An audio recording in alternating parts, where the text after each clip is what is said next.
Hello everyone, welcome back to the channel. We have concluded 2015 and today we will look back through 2015, see what we did right, see what we did wrong, see what we can improve on for 2016.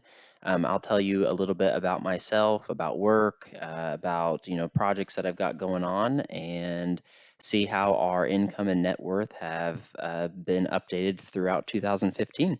So just a little bit about myself. I'm currently 21 years old. I am living about maybe 20 minutes from where I was raised. Currently living in a triplex building where two units are rented out to other people, and then I live downstairs in the other unit. I do live in the United States. I live in an area not like California where everything's super expensive, but everything isn't super cheap. It's a little bit less than the average in America. Things are a little bit cheaper here than the average.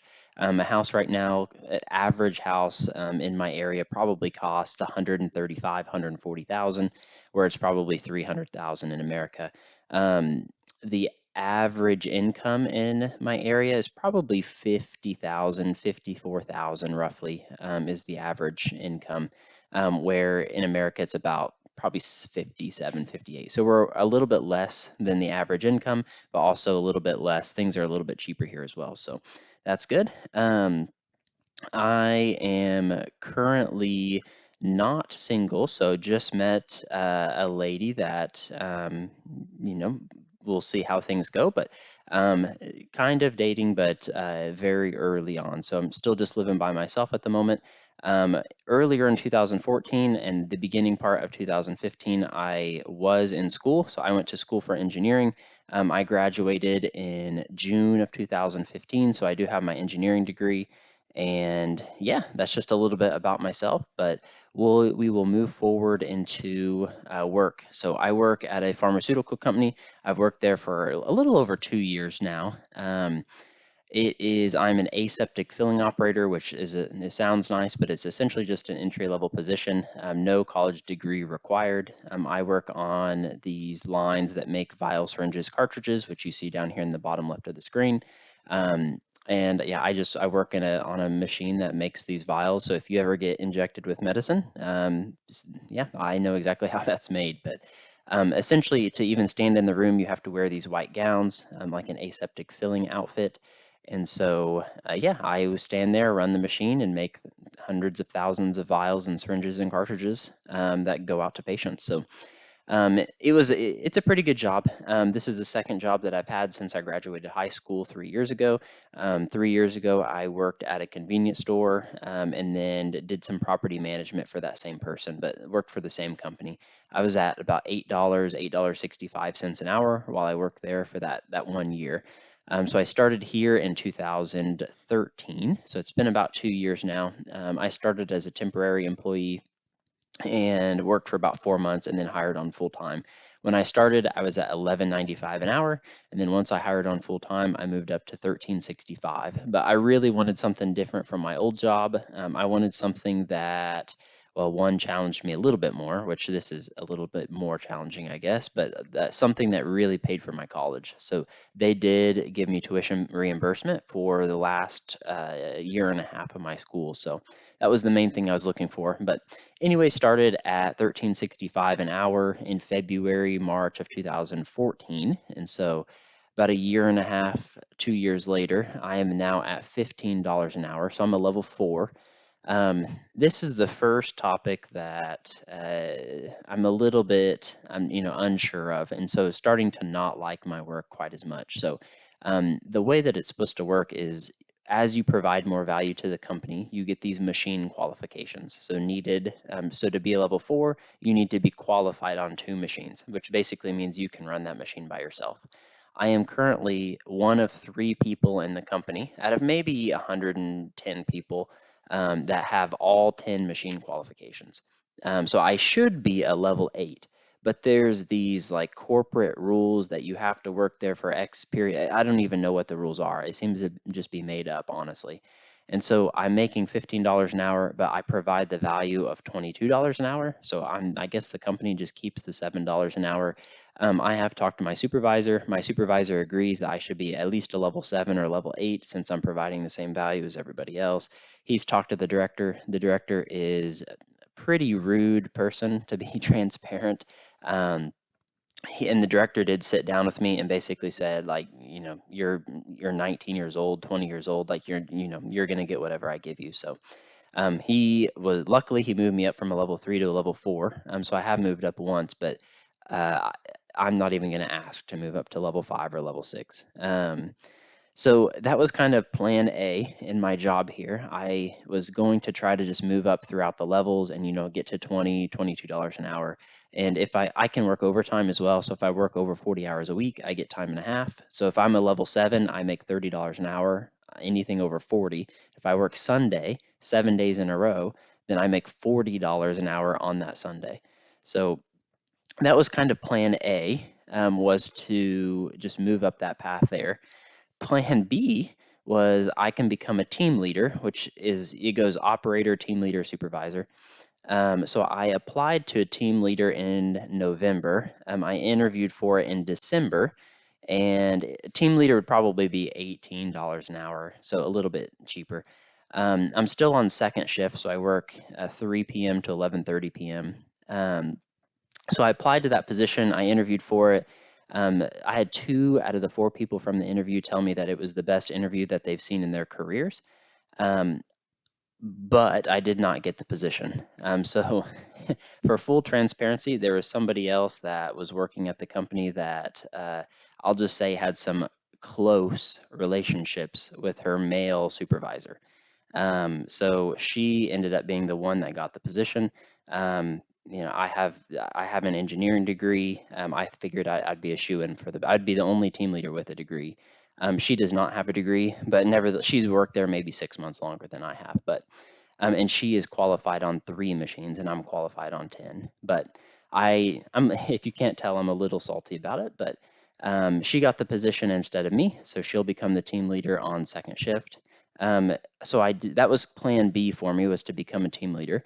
When I did not get that position, I did ask what things I could do better on, and the supervisor that was hiring the position said if I could get a degree that was somewhat based on machinery, like a technology degree or an engineering degree, that would help me. So it was comical. He did not even look at my resume. I told him that I have an engineering degree, and he said, "Oh wow, you have an engineering degree?" And so he didn't even look at my resume. He had the person picked in like before they had even done the interview. So um, he said, or if I wanted to become a team leader, I could maybe work 10 or 12 more years in the company to become a team leader. So that would put me at like 33 years old and still just working in operations. So that was plan B for my career here. I think plan B pretty much fell through. Plan A doesn't seem to be going my way either. And so plan C, always try to have 3 plans.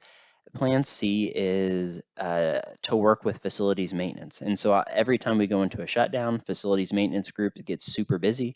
And so I always volunteer since I have an engineering degree. That's a group that usually needs engineers to work on some of the heavy equipment. And so for the past 2 years, every shutdown I volunteer and I get crazy amounts of hours for about a month.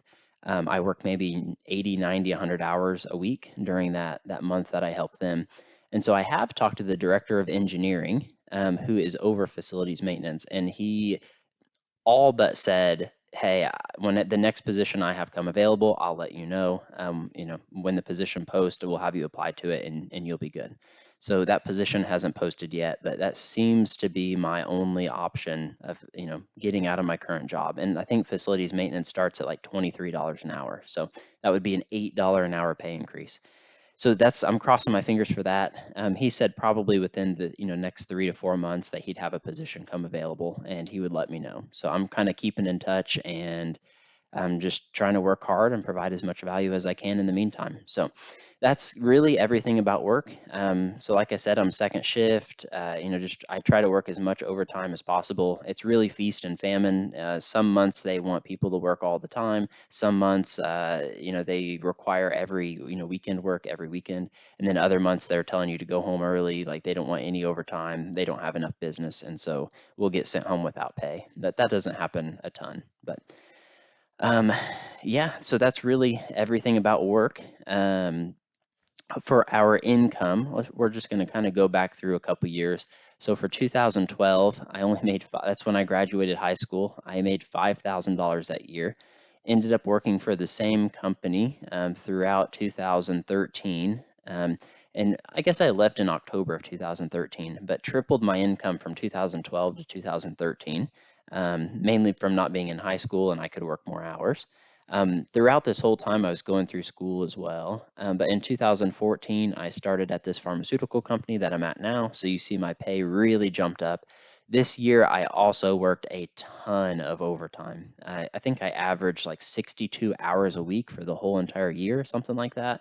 And my hourly rate was 13.65 an hour, but I ended up making almost $40,000 from working so much overtime.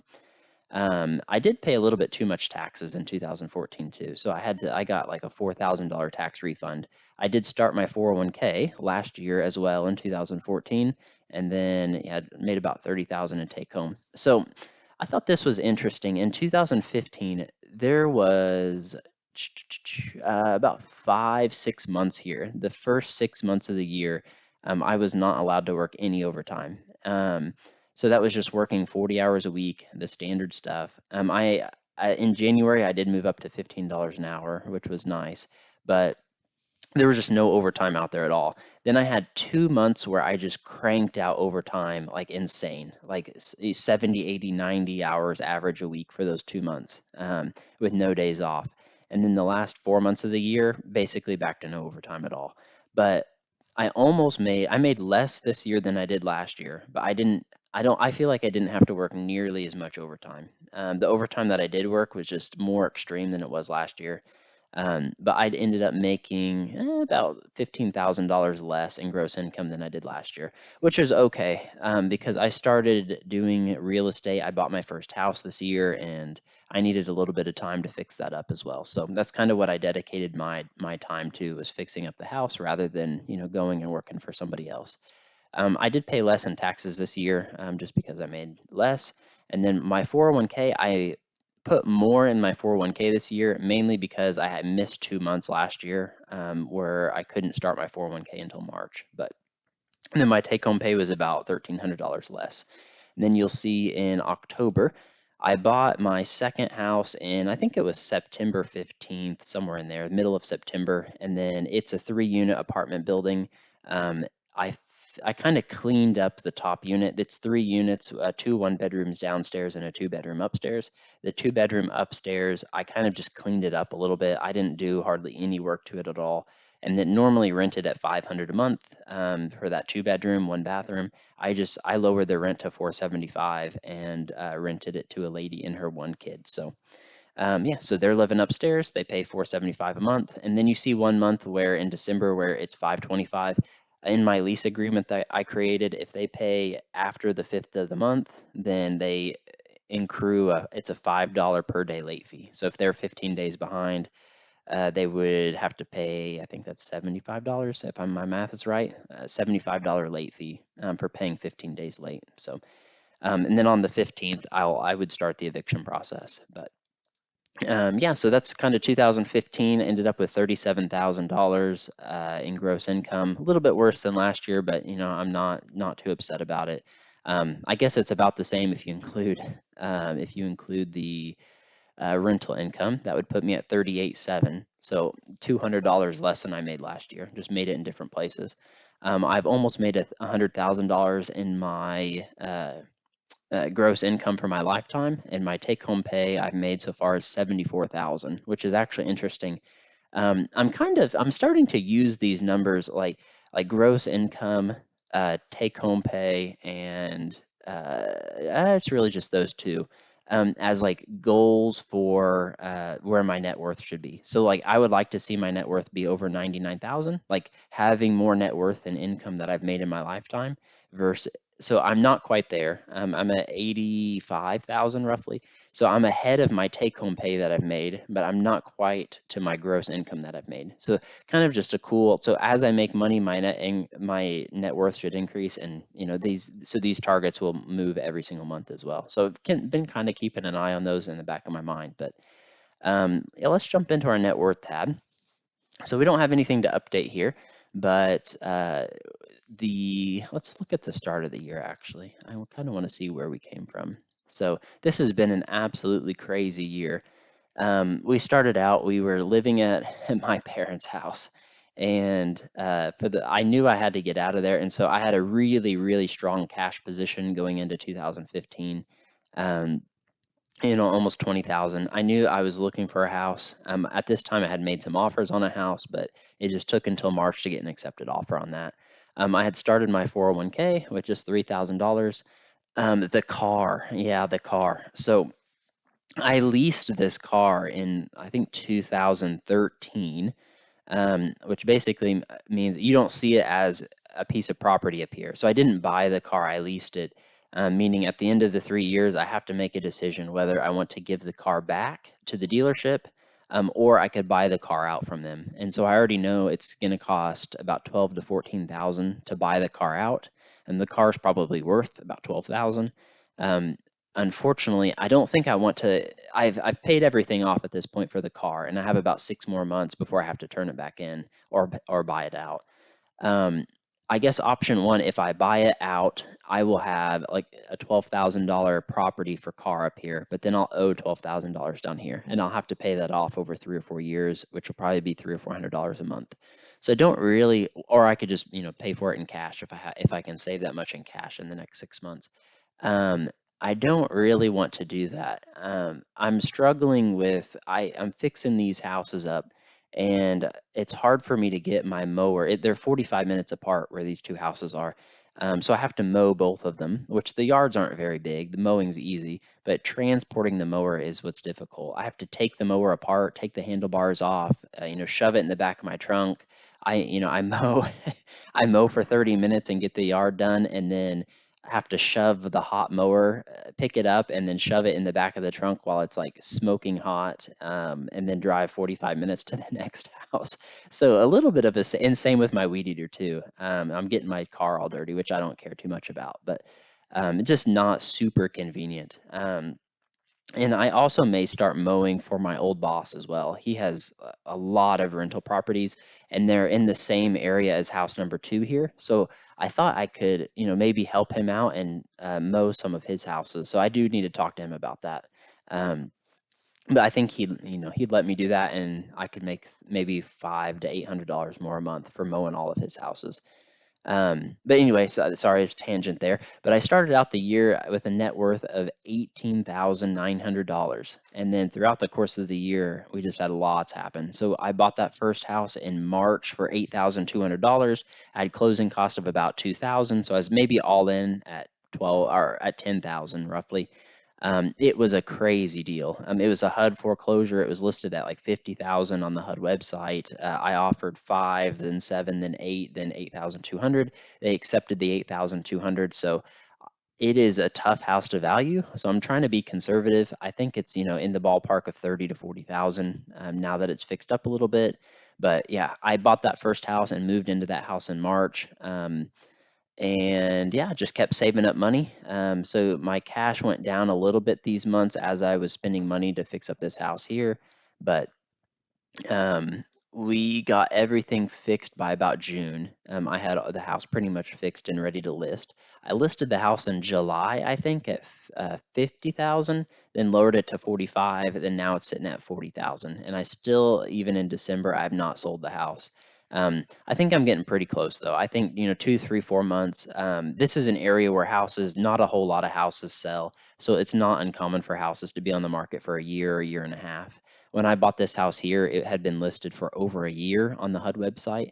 And so it's just, part of the equation that I had to factor in. But I did find another house in September, and that was extremely scary. So this is a triplex, so 3-unit apartment building with a 2-bedroom upstairs and 2 1-bedrooms downstairs.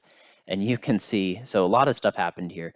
So I had $15,000 in August, and then had to spend literally everything, and go down to $383 to purchase this house. So I had to put I didn't have any issues with the bank. I got a 15-year fixed rate mortgage at like 3.25%, but they wanted me to put 25% down. And since I had the previous house and didn't have a mortgage on the previous house, they were a lot more lenient about loaning a 21-year-old money.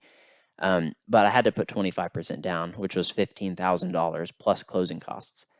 So I literally lucked out and I got $1,000 back from the tenants' deposits when I bought the house. And so that was just enough money. I was going to be negative $700, but because I got that $1,000 deposit back on my closing, it only ended up being like 16,000. So I was at one moment I was $383 in my checkings account, and then have 3 units, and then have another house 45 minutes away. So I was pretty nervous at that point, and have to make the house payment, but the first one wasn't until November. So, and I worked a little bit of overtime in October, everything that they'd let me work, but I was only able to save like $1,500. But at this point, at least I can, survive an emergency. And so trying to just increase my cash position again, I'd like to get back to 10 or 15,000 and have some, some breathing room. But but yeah, we got that house purchase, which was big. I truly believe the house is probably worth 90 to 100,000. But to be conservative, I've got it listed at 80 and moved it up to 85,000 in November. And then I've been paying I think it's $316 a month mortgage payment. So I'm slowly paying the house down about $200 a month out of that 300, and the other 100's going to interest. But to close out 2015, so I've got the first house that I purchased up for sale. I've got the second triplex house that has 1 unit rented upstairs at 475. It's got another unit rented, the 1 bedroom for 450.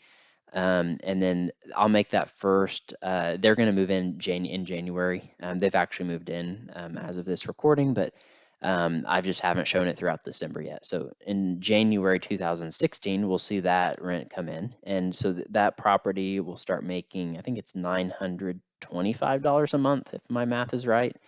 And we got their damage deposit of $500 as well. So 401k this year just steadily, it's kind of boring, but just steadily going up and up and up and up and up.